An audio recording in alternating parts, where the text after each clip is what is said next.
A few days ago, I played in the annual alumni baseball game at USC. And besides the fact that my right wrist is still sore from getting jammed so many times during batting practice, I always find it interesting running into my old teammates and friends who continue to be enamored by the fact that I went to federal prison. Despite asking about their family and their business and how things are, they all default to, dude, I love this prison show on TV. Is what I see on TV what you experience? How do you get through it? You seem somewhat normal and happy with a family. Like, how do you get through going to federal prison? This is crazy. Can we talk about it? I'm like, well, we talked about it the last year. They're like, no, I need more. So I began to rattle off 10 drastic things I did that I think any defendant should do if they're going to federal prison. And when I got to like number 5, I'm like, wait a second, let me pull out the iPhone. This is some good information. I'm going to film a YouTube video when I get back to the office, and here we are. And I'm going to rely on this trusted screen share. 10 drastic things all of you should do if you're going to federal prison. Before I do, please like, subscribe, and comment. We're so grateful that you're here. Number 1, tell absolutely everyone. Absolutely everyone. Now, I'm not telling you if you go through the McDonald's drive-thru to order a Big Mac and then say, by the way, I'm going to the big house next week. No. Anyone who is in your network, anyone you want to bring into your network, it is in your interest to tell them. If you don't, they're going to default to what? Your plea agreement, the press releases, the government's version of events. If I were to ask you, raise your hand if you agree with your plea agreement, 10 people in the room, you know how many hands go up?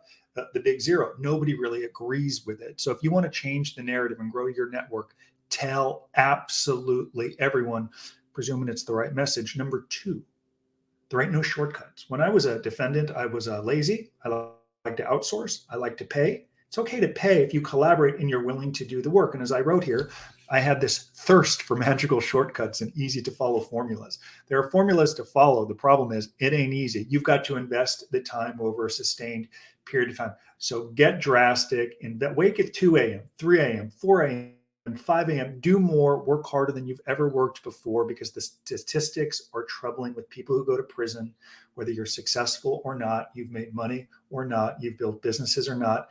Statistics on the other side suggest people continue to have issues in life, depression, career, financial, relationship.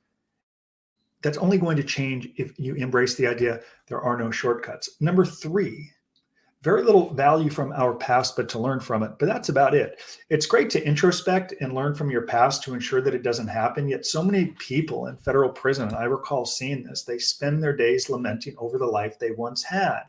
The regrets, the do-overs, the lawyer they hired. I mean, it's healthy to ensure it doesn't happen again, but there is very little upside in continuing to obsess over your past. It just precludes you from moving forward. And I spent 3 years wallowing in misery and pain thinking about the choices I made.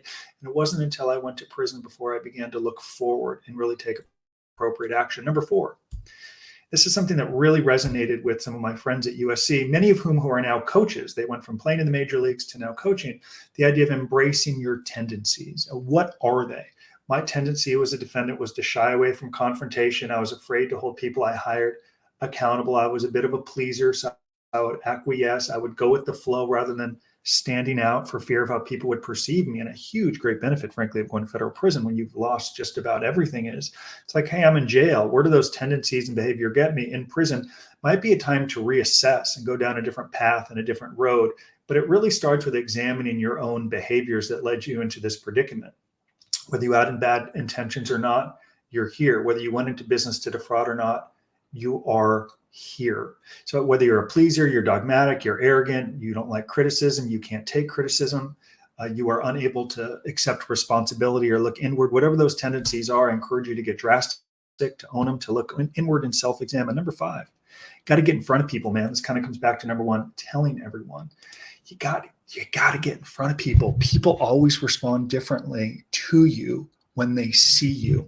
So when I was released from prison, I did some cold calling to law firms. It didn't go well. What did I do? I cold walked. Hi, I'm Justin. I was just released from prison. I don't know if you'll find value in this book, though. I'd be so grateful if you would spend 5 minutes to review it. And if you think there's value in it, consider giving it to a client of yours. You've got to get in front of people. You cannot sit at home waiting, as so many people do, for the phone to ring. It ain't going to ring. You got to change the narrative. You got to work. There are no shortcuts. Got to understand what your tendencies are. You got to tell the story, and you got to be able to get in front of people. This is how I can provide value to you. So what are ways that you can do that? Well, you can literally cold walk and introduce yourself to people. Sounds crazy, but if you want it bad enough, you'll do it. It's better than sitting at home waiting for a job or taking a job as a favor. Get in front of people, cold walk.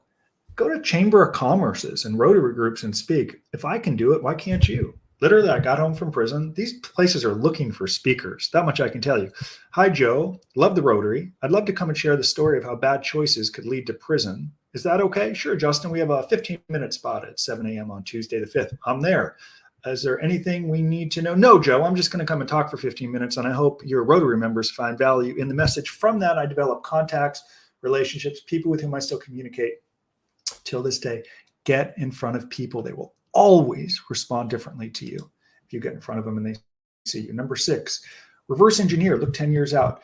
I am flattered at times when people say you appear or you are successful. Congratulations. There are some people who say you only served a year in a federal prison camp. It's not fair that you're successful and have a business. It's too easy for you. You are rich and privileged and all these other things. Regardless of how you perceive me, I want to be very clear. When I met Michael Santos on the inside of a federal prison, and he and I began to work together, and I began to document the journey through that blog and begin to get feedback, we engineered this business. So we literally looked 10, 15 years out. But let's start with 10 years. I knew 10 years after my release from prison, I wanted to have a national leading practice, really create this industry that helps white-collar defendants and people traversing this experience hold their lawyer accountable, mitigate, and demonstrate through their own words why they're worthy of leniency. Well, how was I going to do that?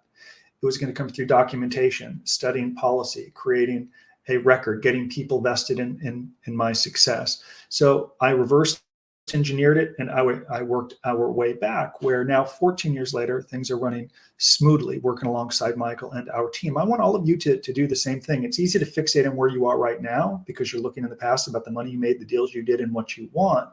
Instead, put yourself 10 years into the future, reverse engineer your way back, and only then are you able to determine, what do I need to do tomorrow and next week and next month and next year? I attribute any success that I've had beyond the obvious of telling my story, not taking shortcuts, letting go of the past, and embracing my tendencies and getting in front of people. I attribute it to reverse engineering and doing work on days that I frankly didn't want to do the work, and on days people told me, this work you're doing ain't going to matter because nobody's going to care. I went anyway. Number 7, begging. Let's get drastic here. If some people forget about you and they've moved on, all good, man. Maintain your dignity. Some relationships just end. If you're calling people, hey, let me tell you what happened, what I've learned, and they don't call you back, have a nice day. If you're emailing people, texting them, trying to get on the phone to get their support for a character reference letter, or you read my newsletter while I'm in prison, will you consider employing me and they don't respond?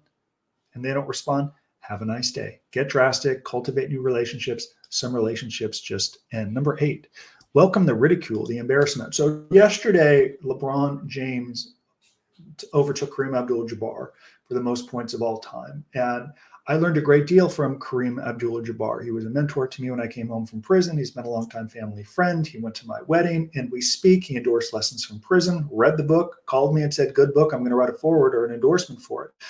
And after I began to speak and travel, I called him aside one time and I said, hey, Kareem, I need some advice. I'm getting some great feedback from some of these lectures, but some people are really irate that a convicted felon out of prison is getting paid to speak. And some people are angry and it's impacting me and it's bothering me and I'm doing my best. And what advice do you have? And he essentially said to me, I'm someone who knows a lot about criticism and some ridicule for the way I responded to the media. But here's my advice to you, Justin. Criticism and ridicule is a part of life. Embrace it, own it. Are you helping people? Yes. Are you sustaining yourself? Yes. Are you paying back your victims? Yes. Are you getting good feedback? Yes. Are you helping more people than not? Yes. Then he said, just keep working and live your life. My point to all of you is if you tell your story and you speak openly and honestly about it, you're going to get some embarrassment. You're going to get some ridicule. You're going to make some mistakes. I look back at YouTube videos I have filmed, some media that I have done, blogs that I have written, and I'll read and watch it and I'll think, that was horrific. Like that was awful. How the hell did I say that? What was I doing? My first Fox interview, I'm drinking coffee like that. Like I'm so nervous the question is coming. I think I was sipping my first time on Fox News. At the end of it, I thought these people will never invite me back. But I've been on 100 times over the last 10 years. Embrace the ridicule. Embrace any embarrassment, the negative feedback that you get. Because when you work and you build a record, you then know when to pivot. But if you don't ever start, how can you ever pivot? Make sense? Number 9. Embrace reality. Do not take the bait. The reality is you're going to federal prison or you're home from federal prison. We can't change that. But if you can embrace that, only then can you move forward. Too many people they're just utterly delusional about what happened, or they continue to reach out to our team. I got a raw deal. I didn't mean to do it. The government screwed me as a result of this conviction. I'm unable to do this, or I'm unable to do that. They're not embracing the reality that, of course you can do this. Of course you can do that, but it's going to require work and all of the things I touched about in the first 8 or 9. And I also wrote, do not take the bait. I went to my high school reunion a few years ago and I ran into some dudes I hadn't seen in about 30 years. And they're like, hey man, I heard you went to prison. You were the fall guy. And I'm like, oh, easy. Oh, no, let me embrace the reality here. If you take one thing away from this high school reunion, I haven't seen you in 30 years and I may not see you in another 30 years. I ain't gonna take the bait here. I didn't take the bait. I did it. If you take one thing from our meeting today, I broke the law, I crossed the line, I deserve to be held accountable, prison was productive. You can question the length of the sentence that I should have received, but I didn't. I pled guilty. I did it and I pled guilty because I pled guilty. And they were very surprised to hear that. They're like, dude, that's refreshing. That's honest. That is like fully transparent. You're not blaming. I'm like, yes, I did it. I share that with you because when you come home, people are going to say, oh, you got a raw deal. I'm so sorry. You got screwed. I can't believe you did this. Do you know politicians do this? Do you know politicians insider trade on stocks? And I can't believe they tax fraud and you went to jail over $300,000 in tax fraud. Do you have any idea how much the government wastes every single second? And you can take the bait and say, yeah, you're right. I got a raw deal. The system's set up to ruin your life. Or you can say, I don't know what other people did. And I'm not responsible for what other people did. But I want you to know something. If you take one thing away from our meeting today, I did it. I did it. I was held accountable. I broke the law. I went to prison, but I'm doing better. And I want to talk to you about what I've learned from this experience. It's like fundamentally different message. Number 10, put yourself in their shoes and over deliver. When I came home from prison, I wanted to build a career as a speaker and communicator on ethics and white collar crime. And I knew a professor or a university or a business would think, how can this guy provide value to us? I always understood that. So when you reach out for a sales job or you're rebuilding or growing your network, I simply want you to put yourself in the shoes of the person with whom you are speaking. And generally people are concerned with their own self-interest. How will working with this person help me? So I put myself in their shoes and I conveyed the message by sharing some content that I had created from prison. Then I said, I don't want any money. Because the value for me in those early months was, was I any good at it? Was I a good speaker? And I knew eventually if they invited me back, which they did, I would ask for money. I knew if I shared a chapter of my book and they read it, they would eventually apply the book and make it required reading, as they have. For example, on Friday, February 10th, I'll speak at the USC Marshall School of Business. For more than a decade, Ethics in Motion has been required reading. Thousands of copies have been purchased. Well, how did it begin? I just gave them the book and said, please review it. And I gave hundreds of copies away for free. So as you reemerge and you think drastically as a result of your time in federal prison, I want you to put yourself in their shoes. What are they thinking? How can you overcome their objections and over deliver? In my case, it was working for free.